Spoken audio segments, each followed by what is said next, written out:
Yes, that partnership or association started in 1964 when the film Goldfinger was launched. Yeah.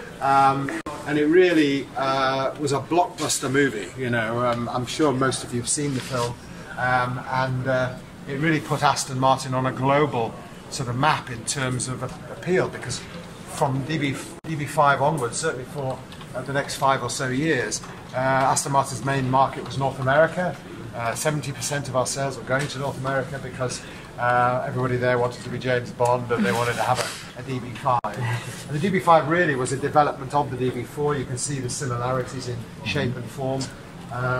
But again, only some 1,100 cars were built in total.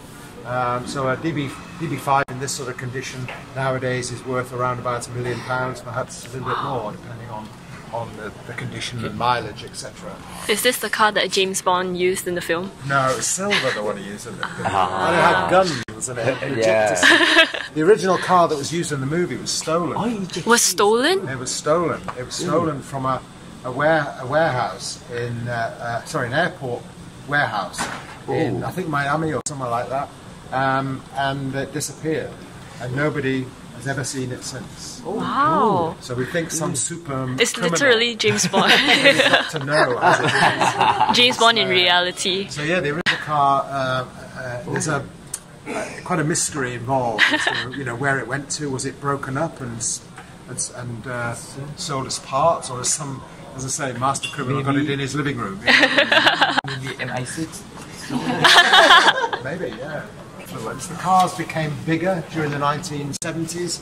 The market demanded the production of a V8 engine because North America loved their V8 engines.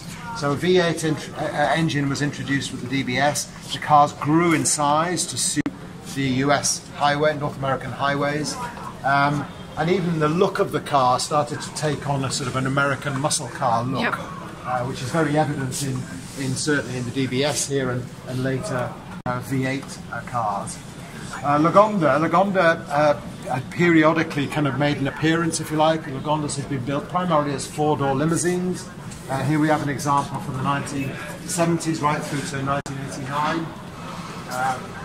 Very famous car designed by a man called William Towns, who was Aston Martin's designer at the time. And then we have a Lagonda here from the 1960s.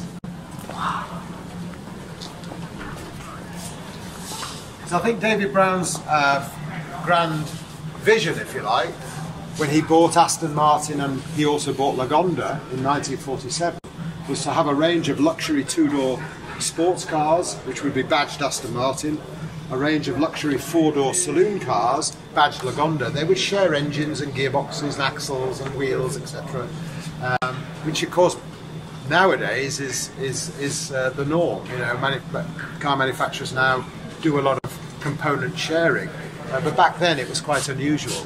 So this car here would have shared a lot of the mechanical components, the engine, the transmission of the DB4 of the same year, but in a saloon body. And obviously you can see the styling very much influenced by the American market, or the American demand, if you like. Yeah. Pagnol, before that factory closed and the move was made to Gaydon here. We also had a DB7 Zagato. Periodically, our association with Zagato will, if you like, result in a Zagato-based version of one of our production cars. Started with the DB4 GT Zagato in 1960. The next one from that was in the 1980s, and then DB7 Zagato in 2003.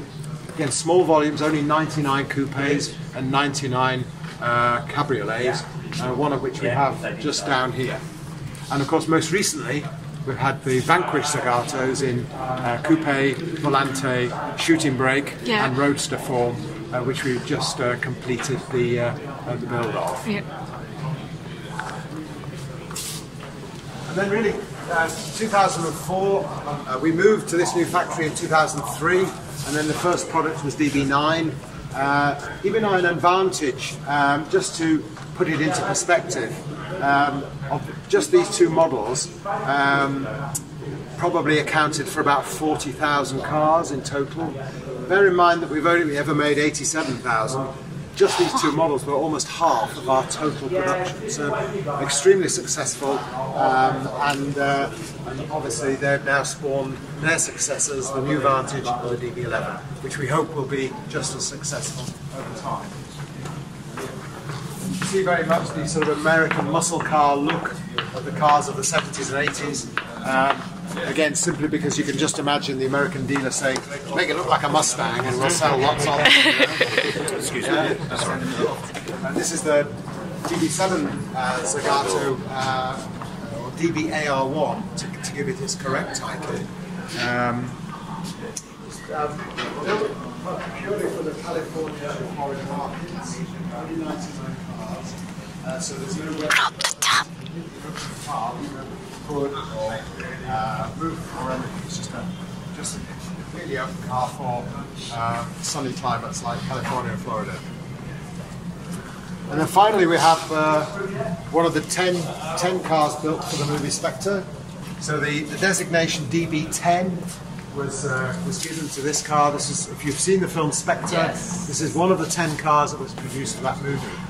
The film production company required 10 cars for different sequences. This car was used for static beauty shots. Others were built for the car chase through the streets of Rome. No cars were destroyed in the making of the film. The car that went into the river at the end, this was a body shell which was just catapulted into the river.